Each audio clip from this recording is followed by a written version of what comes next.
નમસ્કાર વિદ્યાર્થી મિત્રો, એબીસી ગ્રુપમાં આપણનું હાર્દિક સ્વાગત છે। આજે આપણે ધોરણ 3 વિષય હિન્દી દ્વિતીય સત્રમાં પાઠ 1 આવો યાદ કરે। આપણે આ ચોપડીનું નામ છે અલંકાર આવો હિન્દી શીખે ભાગ 3। આપણે ચેપ્ટર નંબર 12 વિરોધાર્થી શબ્દ ભણ્યા હતા।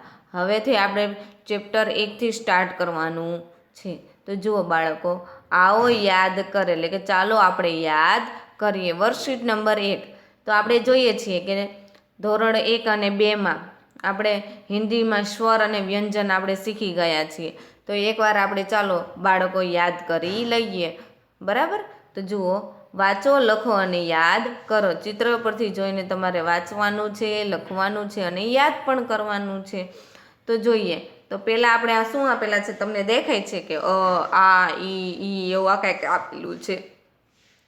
તો આપણે ખબર પડી જવી જોઈએ કે આપણને શું આપેલા છે, સ્વર આપેલા છે, બરાબર। હિન્દીમાં સ્વર અને વ્યંજન બંને અલગ અલગ આપેલા છે। તમે પહેલાં બીજા ધોરણમાં પણ શીખી ગયા હશો કે સ્વર અને વ્યંજન, એમ અંગ્રેજીમાં પણ આપણે સ્વર અને વ્યંજન અલગ અલગ આવે છે ને। એવી રીતે ગુજરાતીમાં પણ સ્વર અને વ્યંજન આવે છે, તેમ હિન્દીમાં પણ સ્વર અને વ્યંજન અલગ અલગ આવતા હોય છે। તો જુઓ, તો આપણે જોઈએ તો કે આપણે કેટલા સ્વર હિન્દીમાં આવે, 13 સ્વર આવે છે। કેટલા આવે છે? 13 સ્વર, બરાબર। તો આવો એક પછી એક આપણે સ્વરને જોઈએ। તો અહીંયા પહેલો સ્વર શું છે? અ। શું છે? અ। તો અને કોઈ કાનો નથી અને કોઈ માત્રા નથી, એટલે કે અ છે ખાલી। તો અહીંયા તમને ચિત્ર આપેલું છે, શેનું આપેલું છે? અજગર। શેનું ચિત્ર આપેલું છે? અજગર। તો અહીંયા તમને લાલ કલરનું દેખાય છે ને, એ આપણો સ્વર છે અ। તો નીચે પણ તમારે જોઈને બંને લીટીને અડીને લખવાનું છે। પછી અહીંયા બાજુમાં ચિત્ર આપેલું છે, બસનું ચિત્ર આપેલું છે। તો શું કહેવાય? બસ। તો બને પણ કોઈ કાનો નથી અને કોઈ માત્રા પણ નથી, એટલે કે સિંગલ છે, બરાબર। તો બસ, તો તે પણ જોઈને નીચે તમારે લખી નાખવાનું, બસ લખી નાખવાનું રહેશે। પછી આપેલું છે આ, બીજો સ્વર કયો છે? આ। તો અને કાનો આ, બરાબર। અહીંયા શું છે? અને કાનો આ, બરાબર। હું જે નિશાન દર્શાવું છું ને ખાસ જોજો બાળકો, અહીંયા તમને એક કાનો આપેલો છે, બરાબર। અને કાનો આ, તો આ પરથી આપણે જોઈએ તો તમને ચિત્ર આપેલું છે કેરીનું ચિત્ર। તો કેરીને હિન્દીમાં શું કહેવાય? આમ। શું કહેવાય? આમ। તો તમને જુઓ આ આપેલો છે કે અને કાનો આ, બરાબર, એટલે કે આમ। અહીંયા નીચે પણ તમારે જોઈને આમ લખી નાખવાનું છે। પછી અહીંયા ચિત્ર તમને આપેલું છે, વાજુનું ચિત્ર આપેલું છે। શેનું આપેલું છે? વાજુનું, બરાબર। તો વાજુને હિન્દીમાં શું કહેવાય? બાજા। શું કહેવાય? બાજા। તો બને કાનો બા, જને કાનો જા, એટલે કે બાજા, બરાબર। અહીંયા આપણે કાનાનો ઉપયોગ કરેલો છે, એટલે કે બાજા, બરાબર। હવે આગળ જોઈએ, આપેલું છે ઈ। કેવો આપેલો છે? ઈ। પણ કેવો આપેલો છે આપણે? રસવાવાળી ઈ। શું આપેલું છે? રસવાવાળી ઈ, એટલે કે ઈ અડધો આવશે। આપણે ગુજરાતીમાં એમ કહેવાય ને કે ઈ અડધો આવે કે આખો આવે। તો અહીંયા તમને શું આપેલો છે? ઈ આપેલો છે, પણ કેવો આપેલો છે? રસવાવાળી ઈ, એટલે કે અડધો ઈ કહેવાય, બરાબર। તો તેના પરથી તમને અહીંયા બિલ્ડિંગનું ચિત્ર આપેલું છે। તો બિલ્ડિંગને હિન્દીમાં શું કહેવાય? ઈમારત, બરાબર। તમને અહીંયા પહેલો અક્ષર લાલ કલરમાં આપેલો છે, તો સ્વર છે કે નહીં આમાં? તો ઈમારત, તે જોઈને તમારે નીચે લીટીમાં લખી નાખવાનું છે। પછી અહીંયા તમને આપેલું છે ચીડિયા, બરાબર, એટલે કે ચકલીનું ચિત્ર આપેલું છે। તો ચકલીને હિન્દીમાં શું કહેવાય? ચીડિયા, બરાબર। તો આમાં તમને અહીંયા ચિહ્ન આપેલું છે, રસવાવાળી આપેલું છે। તો જુઓ, તમને આમાં પણ લાલ કલરનું રસવાવાળી દેખાય છે। તો ચને રસવાવાળી ચી, ડને રસવાવાળી ડી અને યા, એટલે કે ચીડિયા, એ જોઈને તમારે નીચે લખી નાખવાનું છે। પછી પાછો ઈ આવ્યો, બરાબર। પણ કેવો ઈ છે? તો કે દીર્ઘાવાળી ઈ। કેવો છે? દીર્ઘાવાળી ઈ, એટલે કે આખો ઈ છે। કેવો છે? આખો ઈ। તો ઈ પરથી તમને અહીંયા કંઈક ચિત્ર આપેલું છે, તો શેરડીનું ચિત્ર આપેલું છે। શેનું ચિત્ર આપેલું છે? શેરડીનું। તો શેરડીને હિન્દીમાં શું કહેવાય? ઈ ખ। શું કહેવાય? ઈ ખ। તો અહીંયા તમને જુઓ ઈ આપેલો છે, દીર્ઘાવાળી ઈ, બરાબર, તમને દર્શાવવામાં આવેલું છે લાલ કલરનો અક્ષર। તો પછી નીચે જોઈને તમારે લખી નાખવાનું। અહીંયા હવે બાજુમાં ચિત્ર આપેલું છે સિટી, બરાબર, અને તમને અહીંયા ચિહ્ન શેનું આપેલું છે? દીર્ઘાવાળી આપેલી છે. તો જુઓ, સને દીર્ઘાવાળી સી, ટને દીર્ઘાવાળી ટી, એટલે કે સી ટી. એ જોઈને તમારે નીચે લખી નાખવાનું છે. હવે વર્કશીટ નંબર 2, એમાં પણ એમ જ કીધું છે, વાંચો, લખો અને યાદ કરો. હવે આવેલું છે ઉ, બરાબર. કયો સ્વર આવેલો છે? ઉ.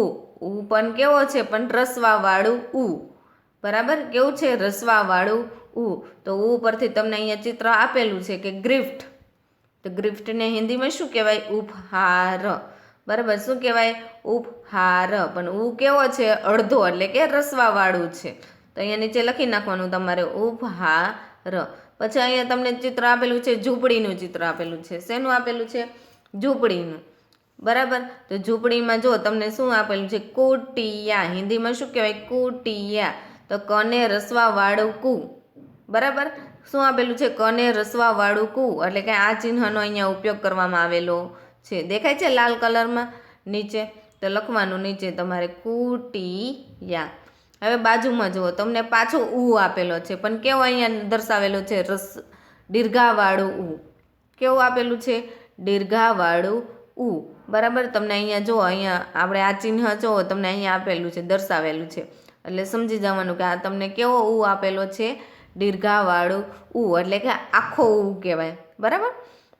તો ઉ પરથી તમને અહીંયા ચિત્ર આપેલું છે ઊન, બરાબર. તો અહીંયા નીચે લખવાનું હિન્દીમાં પણ ઊન, પણ ઉ કેવો આપેલો છે? તો દીર્ઘાવાળું ઉ, અને તે જોઈને તમારે નીચે લખી નાખવાનું છે. એના પરથી તમને ચિત્ર આપેલું છે ઝૂલા, એટલે કે હિંચકાનું ચિત્ર આપેલું છે. હિંચકાને હિન્દીમાં શું કહેવાય? ઝૂલા. શું કહેવાય? ઝૂલા. તો જબલાનો જ આપેલો છે, એટલે કે જને દીર્ઘાવાળું જુ, બરાબર. જને દીર્ઘાવાળું જુ, એટલે કે ઝૂલા. તે પરથી તમે લખી શકો નીચે ઝૂલા. પછી આપેલું છે રૂ, બરાબર. તો રૂ પરથી તમને ચિત્ર આપેલું છે કે ઋષિ, બરાબર. તો તેના નીચે પણ હિન્દીમાં શું કહેવાય? ઋષિ. તો તમને પેલો લાલ અક્ષર આપેલો છે રૂ, બરાબર. એ જોઈને તમારે નીચે લખી નાખવાનું છે. પછી રૂ પરથી તમને બીજું ચિત્ર આપેલું છે, એક બળદનું ચિત્ર છે, બરાબર. તો બળદને હિન્દીમાં શું કહેવાય? ઋષભ.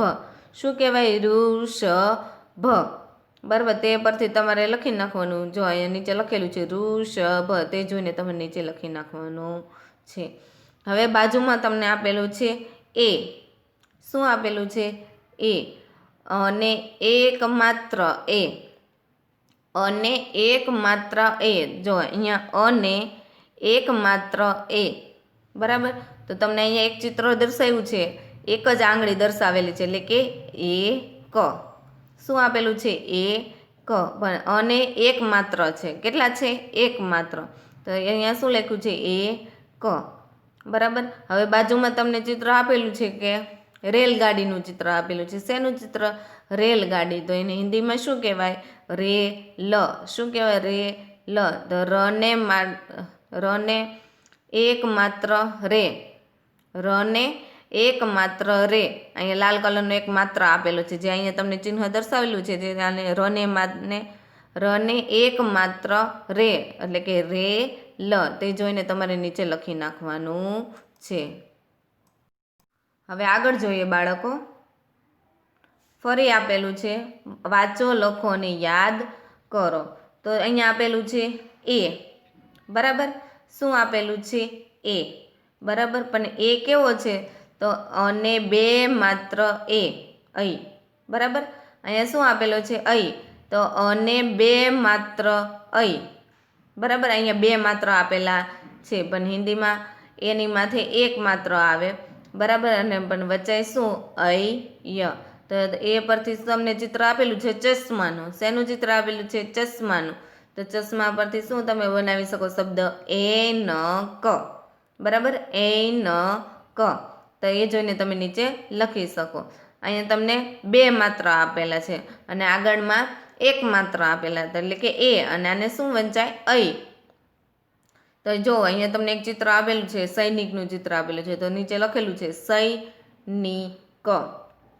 શું લખ્યું છે? સૈનિક. તો સને બે માત્ર સૈ, બરાબર. સ ને બે માત્ર સઈ એટલે કે સૈનિક, તો નીચે પણ તમારે જોઈ જોઈને લખી નાખવાનું છે. બાજુમાં આપેલું છે ઓ, બરાબર. અને કાનો માત્ર ઓ, અને કાનો માત્ર ઓ, બરાબર, એટલે કે ઓ. તો ઓ પરથી તમને ચિત્ર આપેલું છે કે ઓખલી, એટલે કે ખાંડણીનું ચિત્ર આપેલું છે. તો ખાંડણીને હિન્દીમાં શું કહેવાય? ઓખલી, બરાબર. તો નીચે પણ તમારે એ શબ્દ જોઈને બંને લીટીને અડીને લખી નાખવાનું છે. પછી આપેલું છે, અહીંયા પણ ચિત્ર આપેલું છે અને કાનો અને માત્ર એટલે કે ઓ, અને કાનો અને માત્ર એટલે કે ઓ. તો અહીંયા તમને એક મોરનું ચિત્ર આપેલું છે. તો અહીંયા શું દર્શાવ્યું છે? મોર. તો મને કાનો માત્ર મો, બરાબર. મને કાનો માત્ર મો એટલે મોર. તે પરથી તમારે નીચે જોઈને સારા અક્ષરે લખી નાખવાનું છે. પછી આપેલું છે ઔ, બરાબર. શું આપેલું છે? ઔ. તો અને કાનો બે માત્ર ઔ, અને કાનો બે માત્ર ઔ, બરાબર. તો ઔ પરથી તમને અહીંયા એક સ્ત્રીનું ચિત્ર આપેલું છે. શેનું આપેલું છે? સ્ત્રીનું. તો સ્ત્રીને હિન્દીમાં શું કહેવાય? ઔરત. શું કહેવાય? ઔરત. તો અહીંયા નીચે પણ તો આપણે લખી નાખ્યું છે. પછી જો તમને અહીંયા બાજુમાં એક કાગડાનું ચિત્ર આપેલું છે. તો કાગડાને હિન્દીમાં શું કહેવાય? કૌવા. શું કહેવાય? કૌવા. તો તમને લાલ કલરનું આપેલું છે, જો કને કાનો બે માત્ર કૌવા, બરાબર. એ જોઈને તમારે નીચે લખી નાખવાનું છે. પછી અ, અને માથે મીંડું અમ, બરાબર. અને માથે મીંડું અમ. તો પરથી તમને અહીંયા આપેલું છે દ્રાક્ષનું ચિત્ર. તો દ્રાક્ષને હિન્દીમાં શું કહેવાય? અંગૂર. શું કહેવાય? અંગૂર. તો અને માથે મીંડું અમ એટલે કે અંગૂર, બરાબર. પછી બાજુમાં ચિત્ર આપેલું છે વાંદરાનું ચિત્ર આપેલું છે. તો વાંદરાની હિન્દીમાં શું કહેવાય? બંદર. શું કહેવાય? બંદર. તો બને માથે મીંડું બમ એટલે કે બંદર. પછી છે અને બાજુમાં બે મીંડા અહ એટલે કે અને બાજુમાં બે મીંડા અહ. તો અહીંયા આપણે તો આપેલું છે હિન્દીમાં, હિન્દીનો અંક આપેલો છે 6. શું આપેલું છે? 6નો અંક આપેલો છે. તો નીચે શું લખ્યું છે? 6, બરાબર. અને એટલે કે 6 ને બાજુમાં બે મીંડા 6. તો અહીંયા નીચે પણ તમારે લખી નાખવાનું છે. અહીંયા એક માણસ છે બે હાથ જોડીને નમન કરી રહ્યો છે એટલે કે નમઃ.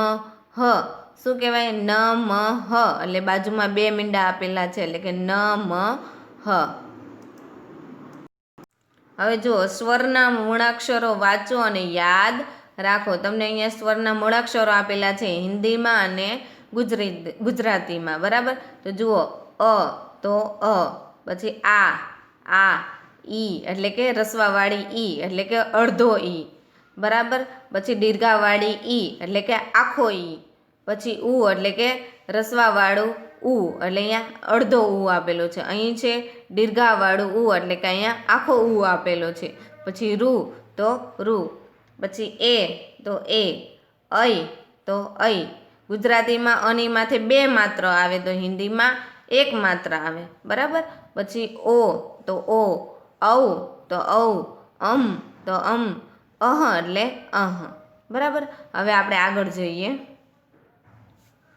વ્યંજનના મૂળાક્ષરો વાંચો અને યાદ રાખો. આપણે આગળ શું જોયા હતા? સ્વર જોયા હતા. હવે શું આપણે જોવાના છે? વ્યંજનના મૂળાક્ષરો જોવાના છે. આ તમે પહેલા ને બીજા ધોરણમાં ભણી ગયા હશો. તો એકવાર ફરી જોઈએ. ક તો ક, ખ તો ખ, ગ તો ગ, ઘ તો ઘ, ચ તો ચ, છ તો છ, જ તો જ, કેવો જમરૂખનો જ. પછી જબલાનો જ, ટપાલીનો ટ, ઠળિયાનો ઠ, ડગલાનો ડ, ઢગલાનો ઢ, અણફેણનો અણ, તલવારનો ત, થળનો થ, દડાનો દ, ધજાનો ધ, નગારાનો ન, પતંગનો પ, ફટાકડાનો ફ, બકરીનો બ, ભમેડાનો ભ, મરચાનો મ, યતીશનો ય, રમકડાનો ર, લખોટાનો લ, વાસણનો વ, શરણાઈનો સ, ષટકોણનો સ, સસલાનો સ, હરણનો હ, ક્ષત્રિયનો શ, ત્રિશૂળનો ત અને જ્ઞાનીનો જ્ઞ.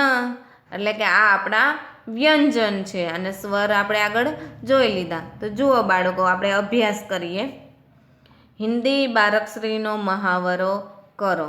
બરાબર, આપણે પહેલાં કલમ શીખતા. કલમ પછી શું આવે? બારકશ્રી આવે. તો અહીં તમને અહીંયા અક્ષર આપેલા છે એ તમારે માથે માથે પેન્સિલ દ્વારા ઘૂંટવાના પણ છે અને વાંચતા જવાના છે. તો મારી સાથે સાથે તમે ઘૂંટતા જજો. કને કાનો કા, ખને ખાનો ખા, ગને ગાનો ગા, ઘને ઘાનો કા, ચને કાનો ચા, છને છા કાનો છા, જને કાનો જા, જને કાનો જા, ટને કાનો ટા, ઠને કાનો ઠા, ડને કાનો ડા, ઢને કાનો ઢા, અણનો કાનો અણા, તને કાનો થા, થને કાનો થા, દને કાનો દા, ધને કાનો ધા, નને કાનો ના, પને કાનો પા, ફને કાનો ફા, બને બા કાનો બા, ભને કાનો ભા, મને કાનો મા, યને કાનો યા, રને કાનો રા, લને કાનો લા, વને કાનો કા, સને કાનો સા, સને કાનો સા, સને કાનો સા, હને કાનો હા, ક્ષાનો કાનો ક્ષા, તને કાનો ત્રા, જ્ઞાનને કાનો જ્ઞા.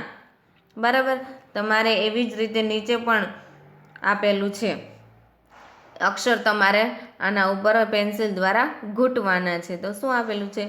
કને કાનો માત્ર કો, ખને કાનો માત્ર ખો, એટલે કે કો, ખો, ગો, ઘો, ચો, છો, જો, જો, ટો, ઠો, ડો, ઢો, અણો, તો, થો, દો, ધો, નો, પો, ફો, બો, ભો, મો, યો, રો, લો, વો, શો, શો, શો, હો, ક્ષો, ત્રો અને જ્ઞ. બરાબર, આવી રીતે તમારે બંને અક્ષરોને ઘૂંટવાના છે. આવડી જશે ને બાળકો?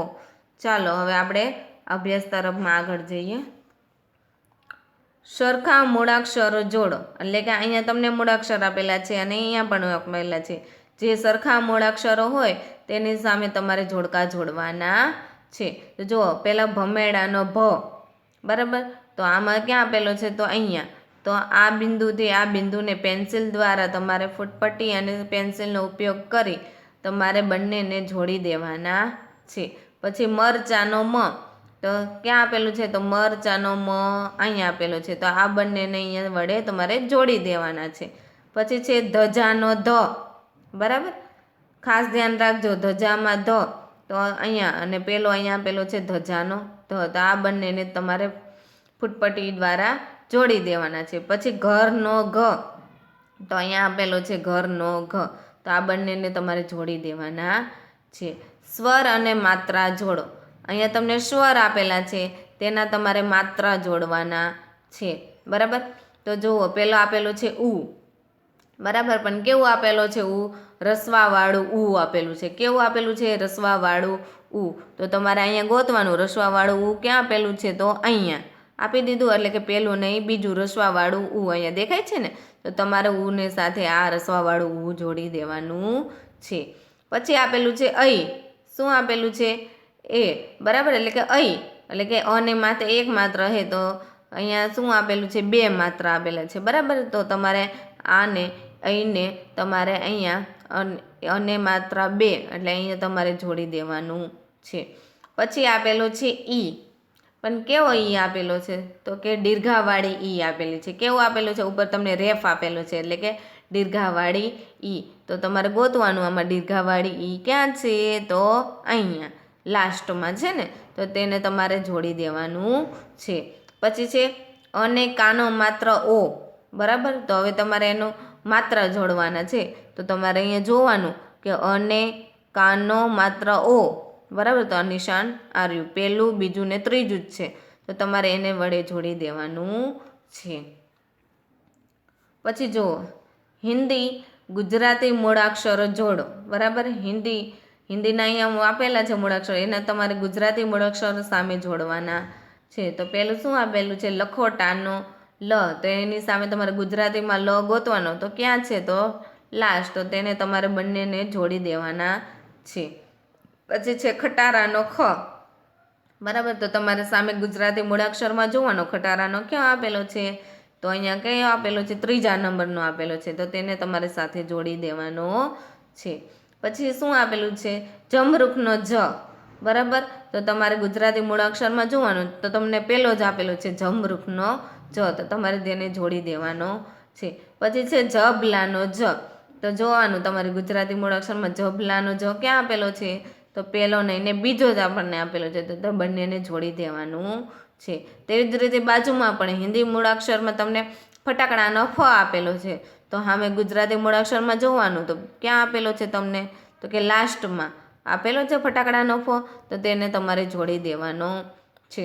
પછી ભમેડાનો ભ આપેલો છે, બરાબર. તો તેને તમારે ગોતવાનો. ભમેડાનો ભ ગુજરાતીમાં ક્યાં આપેલો છે, કે છેલ્લેથી ત્રીજું. તો તેને તમારે જોડી દેવાના છે. દડાનો દ. તો તમારે ગુજરાતી મૂળાક્ષરમાં તમને પહેલો દ આપેલો છે. તો તેને તમારે જોડી દેવાના છે. પછી બકરીનો બ. તો તેને પણ તમારે જોવાનું. તમને બીજું જ આપેલું છે. તો તેને તમારે જોડી દેવાના છે. હવે અહીંયા જુઓ સ્વરના મૂળાક્ષરોમાં ખૂટતા મૂળાક્ષરો લખો. તો તમને અહીંયા તમને જે ખૂટતા મૂળાક્ષર છે એ તમારે લખવાના છે. એટલે તમારે પાકા પણ કરવાના રહેશે. તો પહેલું અહીંયા આપેલું છે અ. પછી અ અને ઈની વચ્ચે શું આવે, આ આવે. શું આવે એટલે જો મેં તમને બોલપેન વડે મેં લખેલું છે, તમારે પેન્સિલનો ઉપયોગ કરીને લખવાનો છે. એટલે કે ખૂટા અક્ષર પૂરવાના છે. તો અહીંયા અ પછી શું આવે, આ પછી શું આવે, ઈ, બરાબર. ઈ કેવો આવે, રસોઈવાળી ઈ. પછી અહીંયા તમને જો પછી શું આવે, દીર્ઘાવાળી ઈ. પછી રસવાવાળું ઉ. પછી અહીંયા તમને આપેલું છે કે દીર્ઘાવાળું ઉ આપેલું છે. તો ઉ પછી કયું આવે, રૂ, બરાબર. પછી એ, પછી ઐ, પછી ઓ, ઔ, અને અહ. પછી અહીંયા બીજું જુઓ અ પછી આ પછી શું આવે, ઈ. પણ કેવી આવે, રસવાવાળી ઈ. પછી દીર્ઘાવાળી ઈ તમને આપેલી છે. તો દીર્ઘાવાળી ઈ પછી કેવો આવે, રસવાવાળું ઉ. પછી શું આવે, દીર્ઘાવાળું ઉ. પછી શું આવે, રૂ. પછી તમને એ આપેલું છે. પછી શું આવે, ઐ આવે. શું આવે, ઐ. ઐ પછી શું આવે, ઓ, બરાબર. પછી તમને ઔ આપેલું છે. પછી અની માથે મીંડું એટલે કે ત્રીજું આપેલું છે અ પછી શું આવે, આ પછી શું આવે, રસવાવાળી ઈ. પછી શું આવે, દીર્ઘાવાળી ઈ. પછી તમને રસવાવાળું ઉ આપેલું જ છે. પછી કયું આવે, તો દીર્ઘાવાળું ઉ. પછી રૂ તમને આપેલું છે. તો પછી શું આવે, એ આવે. પછી શું આવે, ઐ આવે. પછી તમને ઓ આપેલું છે. ઓ પછી શું આવે, ઔ અને અને લાસ્ટમાં તમને આપેલું છે. એટલે તમને સ્વરના મૂળાક્ષરો ખૂટતા મૂળાક્ષરો આ પરીક્ષામાં પૂછાય છે. એટલે યાદ તમારે રાખવાના રહેશે. આપેલા મૂળાક્ષરોમાંથી સ્વર અને વ્યંજન અલગ અલગ કરો. તમને અહીંયા મૂળાક્ષરો આપેલા છે, એમાંથી તમારે સ્વર અલગ કરવાના છે અને વ્યંજનમાં પણ અલગ કરવાના છે. એટલે કે તમારું એનું વર્ગીકરણ કરવાનું છે. જે સ્વરમાં આવતા હોય એ સ્વરમાં લખવાના અને જે વ્યંજનમાં આવતા હોય એને વ્યંજનમાં લખવાનું. તો પહેલું તમને આપેલું છે રસવાવાળી ઈ. શું આપેલું છે, રસવાવાળી ઈ. તો ઈ સ્વર છે કે વ્યંજન, તો સ્વર છે. તો અહીંયા જુઓ મેં લખેલું છે સ્વરમાં ઈ લખેલું છે, રસવાવાળી ઈ. પછી આપેલું છે અજગરનો અ. શું આપેલું છે, અજગરનો અ. તો સ્વર છે કે વ્યંજન, તો સ્વર. તો એને આપણે લખ નાખવાનું સ્વરના ખાનામાં અ. પછી છે જબલાનો જ. શું આપેલું છે, જબલાનો જ, બરાબર. તો એ સ્વર છે કે વ્યંજન, તો કે વ્યંજન. તો તેને તમારે શું વ્યંજનના ખાનામાં લખી નાખવાનું, જબલાનો જ, પણ હિન્દીમાં લખવાનું. પછી છે લ. શું આપેલો છે? લ. બરાબર, લખોટાનો લ. તો એ સ્વર છે કે વ્યંજન? તો વ્યંજન. બરાબર, શું છે? વ્યંજન. તો વ્યંજનના ખાનામાં શું લખી નાખવાનું? લ. પછી તમને આપેલું છે ઐ. શું આપેલું છે? ઐ. તો એ સ્વર છે કે વ્યંજન? તો કે સ્વર છે. શું છે? સ્વર. તો સ્વરના ખાનામાં શું લખી નાખવાનું? ઐ. પછી છે ભ. શું છે? ભ. તો તમારે ભ સ્વર છે કે વ્યંજન? તો કે વ્યંજન. તો વ્યંજનના ખાનામાં ભ લખી નાખવાનું. પછી આપેલું છે ઈ. પણ કેવી આપેલી છે? દીર્ઘાવાળી ઈ. તો સ્વર છે કે વ્યંજન? તો કે સ્વર. તો અહીંયા લખી નાખવાનું સ્વરના ખાનામાં દીર્ઘાવાળી ઈ. પછી છે ખ. તો ખ સ્વર છે કે વ્યંજન? તો કે વ્યંજન. તો તમારે વ્યંજનના ખાનામાં ખ લખી નાખવાનું. પછી છે ચ. તો સ્વર છે કે વ્યંજન? તો કે વ્યંજન. તો ચ ને વ્યંજનના ખાનામાં લખી નાખવાનું. પછી છત્રીનો છ. તો છ સ્વર છે કે વ્યંજન? તો કે વ્યંજન. તો અહીંયા તમારે વ્યંજનના ખાનામાં છ લખી નાખવાનું. પછી છે ઉ. તો કેવું છે? રસવાવાળું ઉ છે. તો એ સ્વર છે કે વ્યંજન? તો કે સ્વર. તો અહીંયા સ્વરના ખાનામાં લખી નાખવાનું રસવાવાળું ઉ. પછી આપેલું છે પાછો ઉ. પણ કેવું છે? દીર્ઘાવાળું ઉ. તો એ સ્વર છે કે વ્યંજન? તો કે સ્વર. તો સ્વરના ખાનામાં લખી નાખવાનું દીર્ઘાવાળું ઉ. તો અહીં બાળકો આપણે અહીં પાઠ 1 આવો યાદ કરે તેમાં આપણે સ્વર અને વ્યંજન બંને આપણે ભણ્યા છીએ અને તેનો સ્વાધ્યાય પણ કર્યું છે. તો બાળકો તમારે પણ ચોપડીમાં લખવાનું છે અને પાકું પણ કરવાના છે સ્વર અને વ્યંજન. બરાબર? તો થેન્ક યુ બાળકો.